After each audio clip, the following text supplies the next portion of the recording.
하나님의 말씀을 보겠습니다. 신약성경 마태복음 12장 9절로 21절입니다.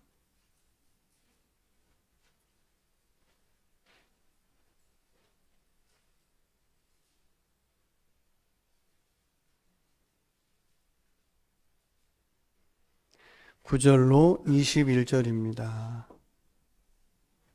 말씀을 봉독해 드리겠습니다. 거기에서 떠나 그들의 회당에 들어가시니 한쪽 손 마른 사람이 있는지라. 사람들이 예수를 고발하려 하여 물어 이르되 안식일에 병 고치는 것이 옳으니이까?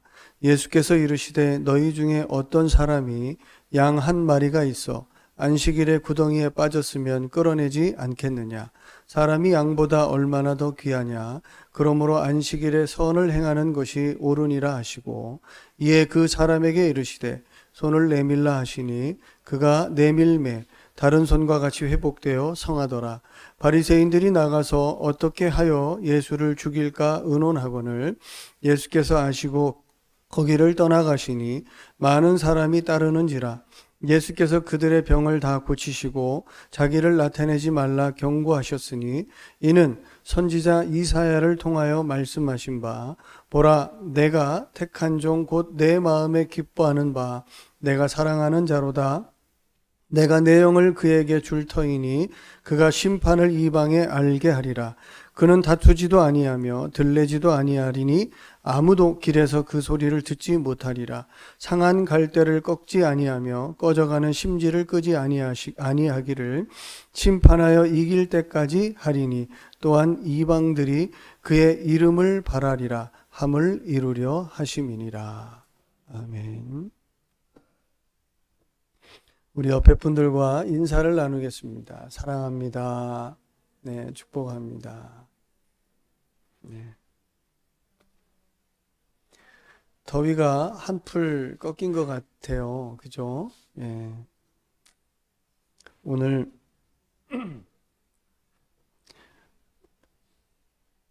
본문은 내용은 안식일입니다만은 전혀 다른 내용으로 결말이 지어져서 아마 무게중심이 뒤로 가게 될 것 같습니다. 지난주에 말씀드린 대로 안식일에 이제 어떤 사건을, 어떤 일을 보면서 바리새인과 예수님의 시각의 차를 우리가 보게 됩니다. 예수님은 하나님으로서 자비와 긍휼의 시각으로 안식일 자체가 사람을 위해서 있는 것이다 라는 것을 알게 하기 위해서 너무나 자연스럽게 말씀하시지만, 어느 순간 바리새인들에게 있어서는 사람을 위해서 있었던 안식일이 변질이 되고 본인들이 더 삶의 확장을 하여 말씀을 지키려고 했던 토라의 부분에서 오히려 더 하나님 말씀보다 사람들이 만들어낸 교훈이 더 커져서 하나님의 말씀을 외면하고 그것 때문에 죄가 아닌 사람들을 정죄하게 되는 이런 갈등이 있었습니다. 주님이 그것을 바리새인에게 풀어주지만 오늘 본문으로 돌아가 보시면 풀린 게 아니라 오히려 더 증폭되었다라고 볼 수 있겠습니다. 예수님이 안식일에 그 자리를 떠나서 회당에 들어가십니다. 회당에 들어갔는데 이제 예수님을 다시 한번 테스트해보고 고발하고 싶어서 안식일에 병 고치는 것이 합당합니까? 라고 묻습니다. 예수님은 어떠한 비유를 하나 들어서 말씀하시더니 그분을 고쳐주십니다. 그분을 고쳐주시니까 그 장면을 보고 바리새인들의 마음이 완벽하게 돌아섭니다. 완벽하게 돌아서고 이제 그를 죽여야 되겠다로 결론이 됩니다. 우리가 볼 때 이제 우리는 결론이라는 것을 알고 있는 사람으로서 보면 예수님은 그들이 그토록 기다렸던 하나님이고, 예수님은 그들이 사랑한다라고 율법을 지키면서 나는 이렇게 하나님을 사랑합니다라고 표현했던 하나님이 눈앞에 계신 건데, 실은 그들은 하나님을 하나님으로 보지 못합니다. 그리고 왜 그랬는지는 성경이 답을 하고 있습니다. 그리고 하나님으로 안 보이니 이제 결국은 선지자, 그 하나님이 보내신 선지자들도 다 죽인 것처럼 이제는 하나님이 사람의 몸을 입고 오셨는데 그 하나님마저도 죽여야 되겠다로 돌아간 겁니다. 무엇이 이렇게 만들었을까요? 좀 신기하지 않습니까? 도대체 어떤 신앙의 열심이 비뚤어졌고 어떤 신앙의 열심이 이같이 하나님까지도 공격하게 되는 이런 강력한 자기들만의 아집이 되고 고집이 되었을까요? 너무 신기하기도 합니다. 근데 어찌됐든 지금 보면 본문으로 돌아가 보시면 손 마른 사람 때문에 예수님은 그 테스트도 알고 시험하라는 것도 알지만 상황을 보시며 그 여인을 이제 고쳐주십니다. 고쳐주시고 난 후에 어떤 개념을 얘기를 하는데 그 개념을 잘 풀어보면 그 당시에 예수님 당시에 이미 그들의 삶 속에 존재하고 있었던 양식이 아닐까라는 생각을 해보게 됩니다. 이건 어디까지나 유추입니다. 예수님이 비유를 들어서 말씀하실 때 양을 이야기합니다. 안식일에 너희 집에서 키우던 양이 구덩이에 빠지면 너네들은 어떻게 할래? 라고 묻는 것 같습니다. 그리고 예수님 당시에 이미 양들이 구덩이에 빠지면 그 양들을 건져내는 수고로움은 안식일에 얼마든지 해도 되는 일로서 규정하지 않는 어떤 내용인 것 같습니다. 그러니까 예수님이 그 부분을 꼬집어 말씀을 했겠죠. 너희들은 양은 구출해내지 않느냐 이런 이야기입니다. 그러면 그들이 생각하는 안식일의 모순을 아시겠습니까? 하나님이 사람을 쉬게 하고 사람을 편안하게 하고 사람이 그날 높고 낮은 사람이 아닌 직위를 다 해제하고 모든 사람들이 하나님 앞에서 공평하게 쉬는 날에 그 대접을 못 받는 겁니다. 누구보다? 양보다도 못한 겁니다. 이게 요즘으로 말하면 양은 재화라고 했을 때, 돈이라고 했을 때 사람이 돈보다 못해진 겁니다. 이게 안식일의 폐단으로 흘러내려온 겁니다. 나중에 저 뒤에 누가복음쯤 가시게 되면 예수님이 직접적으로 바리새인들의 그들의 이렇게 아주 예민한 부분을 콕 찌르는 장면이 있습니다. 그 찌르는 장면이 너희들은 돈을 사랑하지 않느냐라는 부분입니다. 아마 율법이라는 하나님의 준엄한 말씀이 그들에게 주어져서 그것을 실생활로 옮기기 위해 더 많은 법들을 만들어내는 가운데 그 내용들이 사람의 무게를 중심을 두기보다는 그런 것도 있겠죠. 그러나 어느 순간 재물의 무게 중심을 옮겨놓은 법들도 생겼다라고 생각이 됩니다. 그러니까 양보다 사람이 못해진 것이죠. 예수님은 그 비유를 들어 안식일에 양은 꺼내내는데 사람은 왜 못 꺼내? 이렇게 비유하여 얘기합니다. 아마 이 얘기는 그들이 알아들었을 거라고 저는 생각해 봅니다.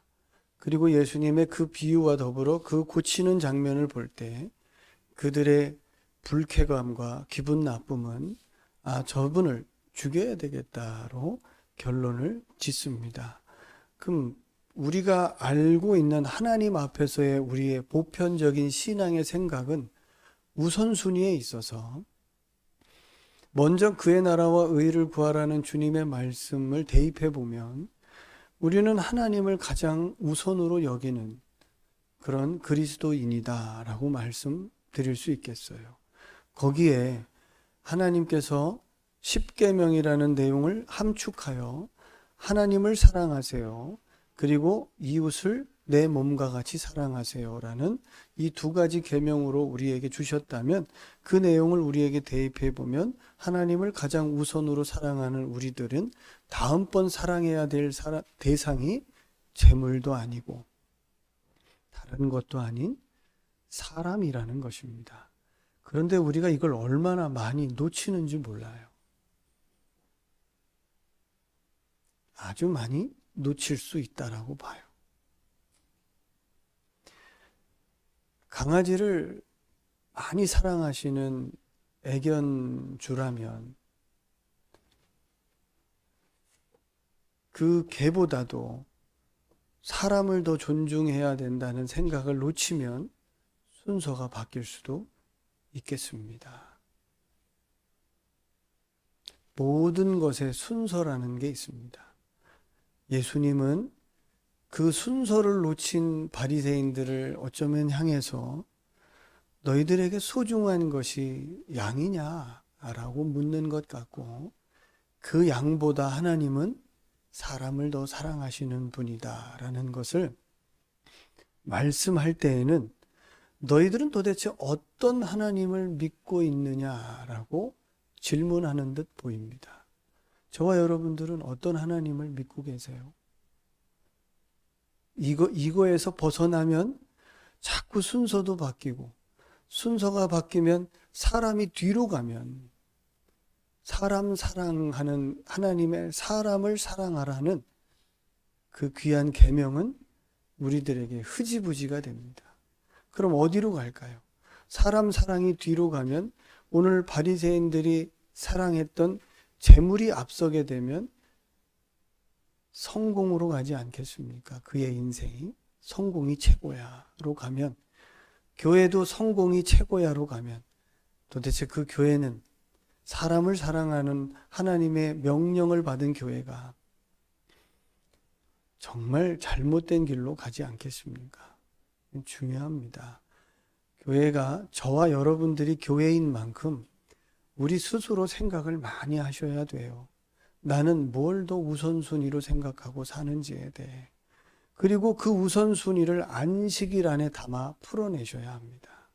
하나님이 나를 쉬게 해준 것처럼 당신도 나와 동일한 조건 속에서 얼마든지 쉴 수 있는 존재라고 너그러운 마음과 생명의 가치를 나와 동일하게 여겨서 그를 편안하게 섬기고 쉴 수 있도록 대접하는 그날, 안식일입니다.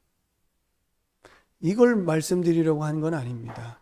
예수님의 이 말씀을 끝으로 그 뒤에 보시면 그렇게 이제 바리새인들이 예수님을 죽여야 되겠다라는 그 어떤 느낌을 받으셨는지 주님께서 그 자리를 떠나가셔서 이제 떠나가시는 장면이 나옵니다. 그리고 다른 곳에 가셔서 병든 사람들을 고치시고 하는 이 과정 속에서 마태가 어떤 내용을 안식일이라는 내용 뒤에 이렇게 붙여 놓습니다.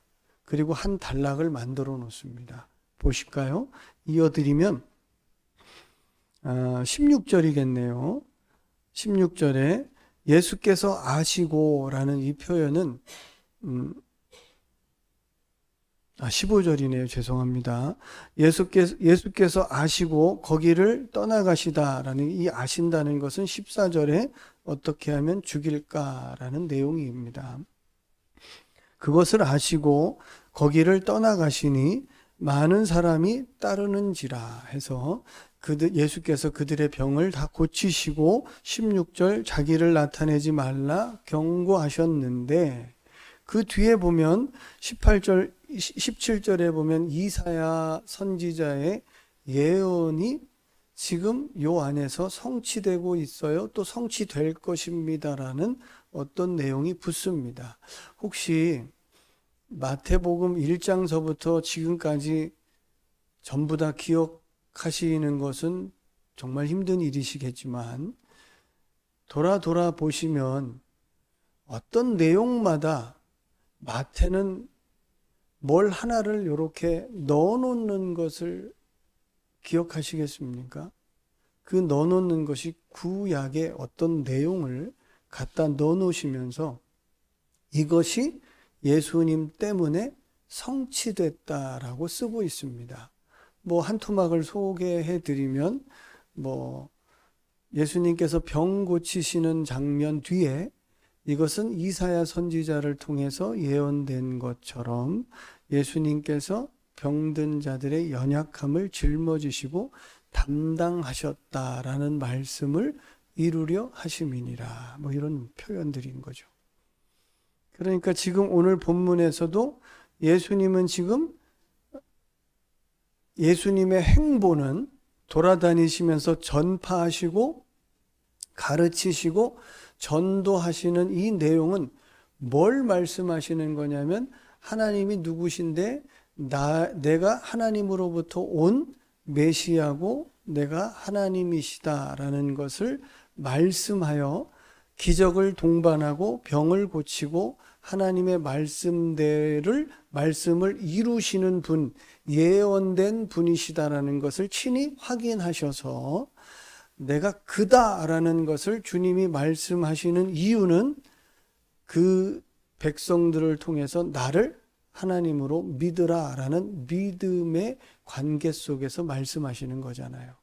그래서 예수님의 행보는 계속 믿음을 요구하고 하나님이 어떤 분이시다, 곧 내가 하나님이시다라는 것을 알게 하고 믿게 하시는 전도의 행보인데, 행보를 하면 할수록 믿는 무리도 있지만 오늘 보면 행보를 하면 하실수록 격한 반응을 보이는 무리들도 생기더라는 겁니다. 이해가 되시죠? 예. 그리고 이제 여러분 여기서 잠깐 멈추고 제가 질문 하나를 드릴 테니 여러분 마음속에 한번 확인을 해보셨으면 좋겠습니다. 우리를 이렇게 성경에서는 성전이라고 얘기합니다. 구체적으로는 우리 몸을 거룩한 누군가가 계시는 성전이라고 얘기합니다. 고린도 전서 3장 16절에는 성전이라고도 얘기하지만 이제 12장쯤 마태복음 12장 뒤편으로 넘어가시다 보면 예수님을 우리를 집이라고 표현합니다. 집. 저와 여러분들이 집인 겁니다. 빈 집이 있을 수 있을까요?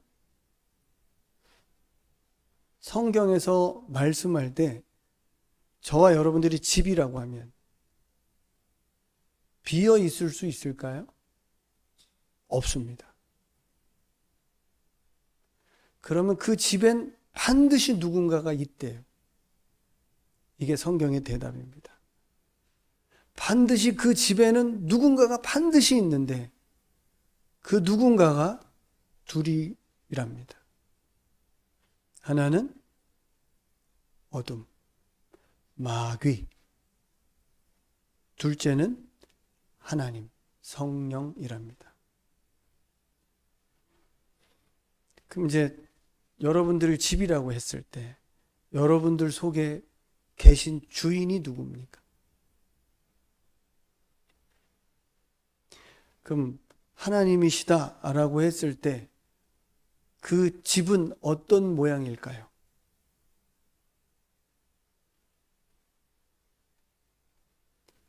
집주인에 의해서 집이 모양이 결정이 되고 집주인에 의해서 집의 사용과 형태가 규정이 되겠죠. 그럼 오늘 본문이 그 얘기를 하시는 겁니다. 실은요. 예수님께서 마태가 예수님을 기록하면서 이스라엘 사람들에게 뒤로 가면 이제 아마 다음 주쯤에 다루게 될 텐데 단도직입적으로 예수님은 서기관과 바리새인에게 너의 주인은 마귀야라고 규정해 버립니다. 그래서 뭐라고 말해요? 독사의? 네, 이렇게 표현하죠. 그럼 너 누구의 자식이라는 거예요, 너는? 뱀의 자식이잖아요. 그럼 뱀의 자식은 하나님의 자식이라고 말할 수 있어요? 너무 아이러니하지 않습니까? 일평생 하나님을 배우고 일평생 하나님을 섬기고 일평생 하나님의 말씀에 순종한다고 자부했던 그들을 향해 너는 뱀의 자식이야 라고 얘기해 버립니다. 그것도 하나님이 오셔서. 이 안에 가끔 생각해 보면 저와 여러분들이 소름 돋을 만큼 나에 대해서 생각해 보지 않으면 우리도 굉장히 위험할 수 있습니다. 언제든지. 그럼 이제 이렇게 질문해 볼게요. 여러분들의 생각, 여러분들의 언어, 여러분들의 삶의 모습, 누구로부터 비롯된 것입니까? 이렇게 질문하면 답이 팍 나오죠. 내가 행동을 하고 내가 생각을 하고 내가 말을 하는데 그게 누구로부터 나온 거야? 내 집주인이 누구예요? 하나님이면 하나님의 것이 나오겠죠. 반대로 어둠이면 어둠의 것이 나옵니다. 성경은 빈집은 없답니다. 집주인이 계시다는 거예요. 그럼 집주인에 의해서 그 사람의 모양이 결정이 되는 거겠네요. 그럼 이제 오늘 본문으로 돌아가시면 그 얘기를 성경은 어떻게 하느냐. 지금 예수님이 제자들을 이끌고 이골 저골 다니며 회당도 다니시고 이렇게 다니십니다. 다니시는데 뭘 보여요? 뭐가 보이세요? 믿음이 하나로 되는 게 보이세요? 믿음이 양분화되는 게 보이세요? 믿음이 갈라지는 게 보이지 않습니까? 믿는 무리와 믿음이 더더욱 믿을 수 없는 무리로 뚜렷하게 예수님의 행보 속에 갈라지는 것이 보입니다. 그 중에 믿는 무리들은 오히려 무리일 수 있고 하나님을 잘 안다라고 생각했던 무리들은 하나님에 대해 더욱더 강력하게 믿음을 뿌리치는 모습이 등장합니다. 그래서 이 모습이 딱 등장합니다. 마태는 예수님을 이렇게 표현합니다. 읽어드릴게요. 18절. 보라, 내가 택한 종 곧 내 마음에 기뻐하는 바 내가 사랑하는 자로다. 내가 내 영을 그에게 줄 터이니 그가 심판을 이방에 알게 하리라. 예수님 자체가 심판인 거예요. 걸어가시는 길 자체가. 그는 심판인 거예요. 믿든지 안 믿든지. 자, 계속 이어볼까요? 19절. 그는 그 심판을 말할 때 다투지도 아니하며 들레지도 아니하리니 아무도 길에서 그 소리를 듣지 못합니다. 20절. 상한 갈 때도 일단 꺾지 않으시고 꺼져가는 심지도 끄지 않습니다. 심판할 때까지, 심판하여 이길 때까지 아무것도 건드리지 않고 내버려 둡니다. 이렇게 얘기하시죠. 21절 마지막 읽어드릴게요. 이것을 또한 이방인들이 그의 이름을 바라리라 함을 이루려 하십니다. 이방인들에게 그 심판의 은혜가 무엇인지를 알게 하셔서 이방인들도 그의 이름을 바라도록 하겠습니다. 이런 얘기입니다. 이렇게만 보시면, 이렇게 성경을 보셨어요. 그러면 예수님과 바리새인 간의 갈등처럼 보이죠? 그렇게는 안 보이세요? 그렇다면 여러분들 수준이 좀 있으신 거네요. 예수님과 바리새인들과의 갈등이 아닙니다. 예수님이 심판하시겠다라는 이 심판은 뒤의 내용과 연결을 해보면 전혀 다른 부분입니다. 그럼 뭘 심판하시는 걸까요? 예수님은 도대체 무엇을 심판하시려고 하시는 걸까요? 자, 이제 그러면 심판이라는 가장 기본적인 부분을 먼저 살펴보시려면 한번 띄워주실래요? 요한복음 3장 16절부터 18절까지 한번 띄워주시죠. 저는 사도 요한은 이 마태, 마가, 누가라는 내용의 충분한 이해를 가지고 사도 요한이 거기에 아주 더 디테일하게 덧붙여 주셨다라고 생각을 하거든요. 요한복음 3장 16절부터 18절에 보면 이런 표현은 좀 아주 좋다고 생각합니다. 한번 보여주시죠.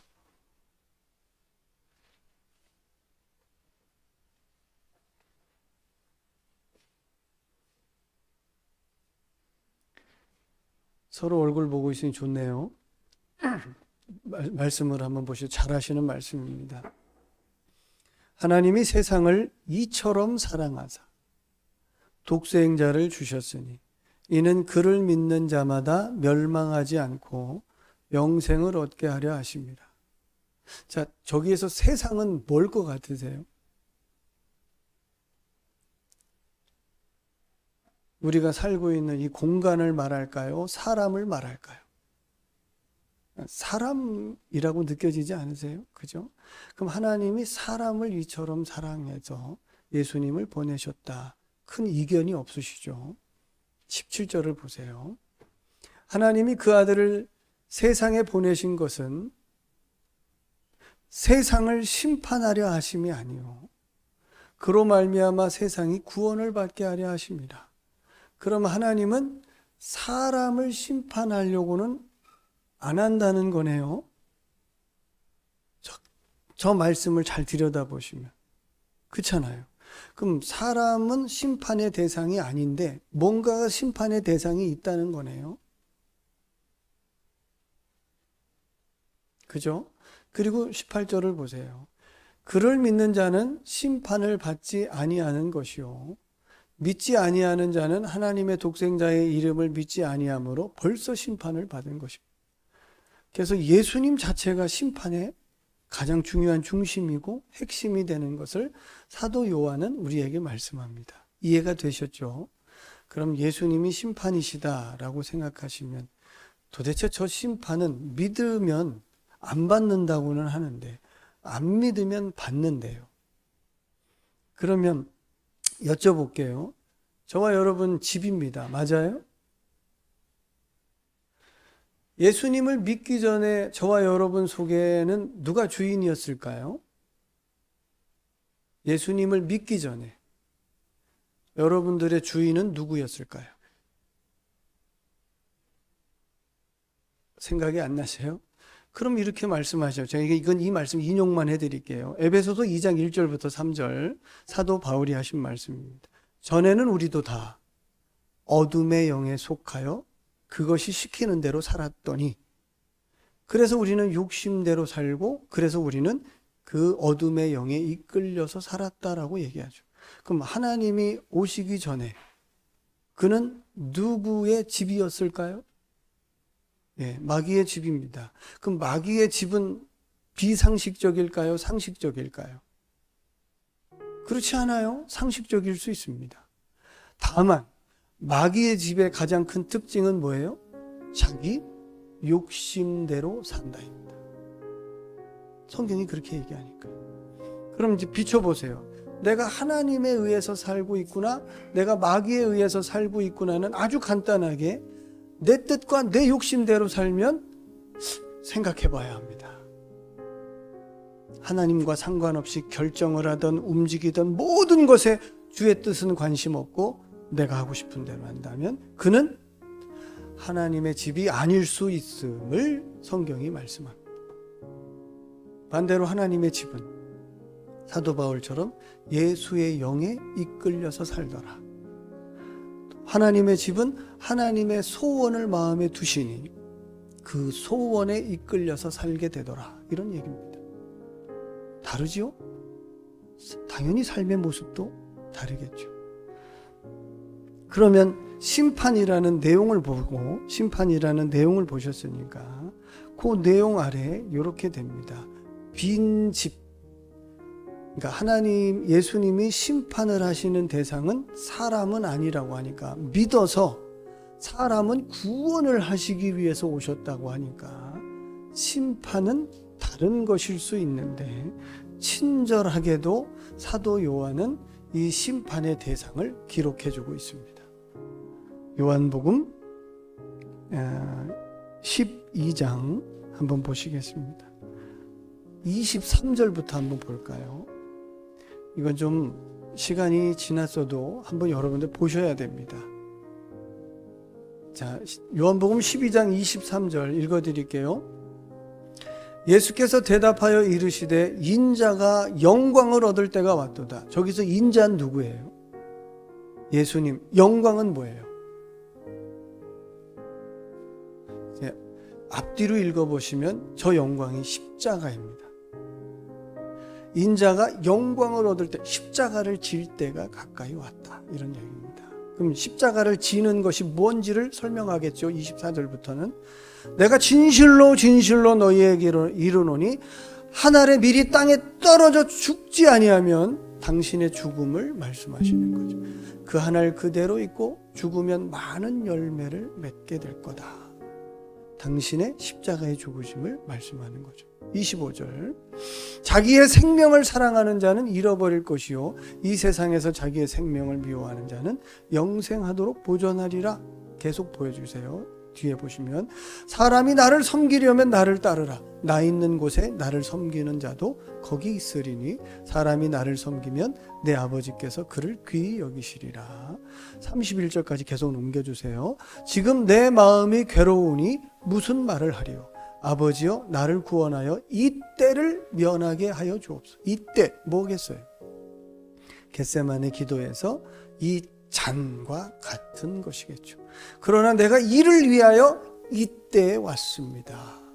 28절 아버지여 아버지의 이름을 영광스럽게 하옵소서 하시니 이에 하늘에서 소리가 나서 이르되 내가 이미 영광스럽게 하였고 또다시 영광스럽게 하리라 하시니 29절 곁에 서서 들은 무리는 천둥이 울었다고도 하며 또 어떤 이들은 천사가 그에게 말하였다고도 하니 30절 예수께서 대답하여 이르시되 이 소리가 난 것은 나를 위한 것이 아니요 너희를 위한 것이니라. 왜요? 31절 보세요. 이제 이 세상의 심판이 이르렀으니 누가 심판받는다고 써 있어요? 저 뒤에 이 세상의 임금이 그 집에서 쫓겨나리라 이런 뜻입니다.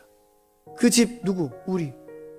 예수님의 십자가의 죽으심으로 우리를 장악하고 있었던 세상의 어둠의 영 마귀를 예수님이 심판해서 쫓아내리라. 이게 십자가 사건입니다.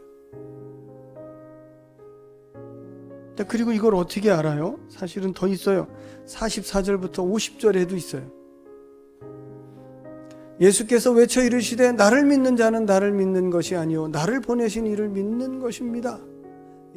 나를 보는 자는 나를 보내신 이를 보는 것입니다. 나는 빛으로 세상에 왔나니 물은 나를 믿는 자로 어둠에 거하지 않게 하려 함입니다. 사람이 내 말을 듣고 지키지 아니할지라도 내가 그를 심판하지 아니하노라. 내가 온 것은 세상을 심판하려 함이라. 세상을 구원하고 사람은 구원하고 그 사람을 사망으로 이끌던 어둠을 심판하시겠다는 걸 한 번 더 확인하시죠. 거기까지만 읽으시고 또 한 군데 볼게요. 왜 이렇게 오늘 많이 찾아? 그렇죠? 요한복음 16장으로 넘어가서 7절부터 다시 띄워주세요. 그러나 내가 너희에게 실상을 말하노니 내가 떠나가는 것이 너희에게 유익이라. 왜요? 성령을 보낼 거니까요. 내가 떠나가지 아니하면 보혜사가 너희에게로 오시지 아니할 것이요 가면 내가 그를 성령을 너희에게로 보내리니. 왜 보내요? 그가 와서 죄가 뭔지를 알게 하고. 그러니까 성령이 오면 뭐부터 일어날까요? 내가 죄인이다 라는 걸 알게 된다. 깨닫고 죄에 대해서 아프다는. 두 번째, 어떤 것이 의다라는 것을 성령이 알려준답니다. 마지막 심판에 대하여서 얘기하는데 이 세상을 책망하시리라. 이 세상은 누구요? 어둠의 영을 쫓아내시리라. 이런 얘기입니다. 그럼 성령이 새로운 주인으로 오시면 옛 주인인 마귀가 떠나가고 성령이 들어오셔서 새 주인이 된다는 것, 이거 구약에 어디서 많이 본 거 아니에요? 구약에 어디서 보셨어요? 창세기에 하나님이 생명으로 인간에게 함께 계시다가 떠났어요. 집이 비었네요. 그 집에 누가 들어가서 살았어요? 마귀잖아요. 마귀가 이끄는 대로 살다가 다시 예수님이 오셔서 그 마귀를 십자가로 심판하시고 내쫓으시고 다시 우리 속에 하나님이 들어오시는 걸 성경에 뭐라고 그래요? 구원이라고 얘기하죠. 그럼 저와 여러분들의 예수님의 심판은 1차적인 것은 어둠의 영입니다. 우리를 사망과 어둠으로 인도하는 악한 영을 심판해요. 당신의 십자가를 통해 심판하여 죽으심과 부활로 심판하여 우리를 믿게 하여 예수님을 믿게 하여 성령이 우리 속에 들어가십니다. 우리는 이제 어둠의 영에 이끌려서 사는 사람이 아닌 하나님의 영에 이끌려 사는 사람, 하나님의 사람, 하나님의 백성, 하나님의 은혜의 사람. 사도 요한은 그래서 누구든지 예수님이 오셔서 그의 이름을 믿는 자, 예수 그리스도를 영접하는 자, 마음에 모시는 자, 자기 집에 주님이 나의 주인이었으면 좋겠다라고 이야기하고 그 주인에 대한 믿음으로 예수님을 주인으로 삼는 자, 그는 하나님의 자녀가 되는 권세를 주께서 주신다라고 말씀하시는 거죠. 혹시 이런 기도 해보셨어요? 교회는 오래 다니셨을 텐데 주님 내 안에 들어오셔서 나의 주인이 되어달라고 기도해 보신 적은 있으신가요? 당연히 난 주인, 예수 하나님이 주인일 거야 라고 생각하시고 있는 건 아닐까요? 바리새인도 당연히 하나님이 내 하나님이라고 생각했어요. 그는 한치의 오차도 없이 하나님은 자기를 사랑할 거라고 생각했어요. 그런데 막상 하나님의 앞에 서서 내가 그다라고 했을 땐 그를 죽여야 되겠다고 생각한 다른 생각을 가진 사람이었잖아요. 그럼 우리도 적용해 보세요. 저와 여러분들이. 나는, 내 생각은, 나의 언어는, 나의 삶은 지금 누구로부터 비롯돼서 나는 움직이고 있는 사람인가? 나의 주인은 누구인가? 먼저 그의 나라와 의를 구하라고 했는데 나는 하나님의 나라가 맞는가?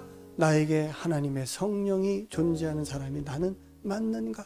나는 결정할 때, 선택할 때 히브리서 11장처럼 나는 선택하고 뭔가를 할 때 나의 시선과 나의 선택과 나의 삶 속엔 그것이 하나님을 향한 믿음인가? 경험해 보셔야죠. 그리고 히브리서에서는 믿음의 사람들이었다라고 증언하지 않습니까? 그럼 저희는 이 하나님 말씀 앞에 심판하러 오신 예수님 앞에서 우리를 심판의 대상이 아닌 어둠의 영을 쫓아내고 나와 여러분들을 하나님의 집으로 만드시고, 내 집은 기도하는 집이고 강도의 구렬도 아니며 내 집은 하나님의 영광을 돌리는 하나님의 거룩한 몸 성전이고, 고린도전서 6장 19절에는 내가 너를 핏값으로 산 내 것이니 앞으로 너의 몸을 나의 영광을 위해서 사용하라고 명령까지 하셨는데, 저와 여러분들의 이 몸을 가지고 어떻게 하고 계실까요? 내가 여전히 주인이세요? 내가 하고 싶은 대로? 내 주인의 뜻은 상관없이? 성경의 말씀대로 이 모든 것에 상관없이 한다면 그는 아닐 수 있죠. 성경 그대로를 나누면 예수님은 오늘날도 우리 앞에 계시겠죠. 그분 앞에서 믿음을 가진 자와 믿음을 거부하는 자의 두 가지 길은 여전히 팽팽할 수 있겠습니다. 저와 여러분들은 어디에 속해 계신가요? 예수님에게 속해 계시다면 예수님의 의한 삶을 사시고 그분에 의한 성경의 열매를 맺는 것이 당연한 것이라고 말씀합니다. 그러시기를 주님의 이름으로 축복합니다. 기도하겠습니다. 하나님 아버지 감사합니다. 우리는 하나님께 속해 있다라고 말씀하고 있습니다. 생각하고 있습니다. 그러나 하나님께 속해 있는 자들에게는 성경에 반드시 하나님께 속한 자로서의 삶이 있고 증거가 있고 모습이 있다라고 말씀합니다. 우리가 너무나 잘 아는 말씀 따라서 성령이 우리에게 임하시면 우리는 어디에 있든지 땅끝에서든지 집 안에서든지 예수님이 어떤 분이시다라는 걸 보여줄 수 있는 그런 사람이 된다라고 말씀합니다. 이것이 당연한 결과입니다. 하나님이 주인 된 사람의 모습이라고 볼 수 있겠습니다. 우리가 다 그러하기를 소원합니다. 어둠의 영들은 예수님의 이름에 결박을 받고 심판을 받고 떠나가게 하시고, 이제 우리는 빈집이 아닌 성령님이 계시는, 하나님이 우리 안에 주인으로 계시는 하나님의 나라, 주님의 나라가 되도록 우리에게 복 주시고 인도해 주시옵소서. 감사드리며 우리 주 예수님 이름으로 기도하였습니다. 아멘.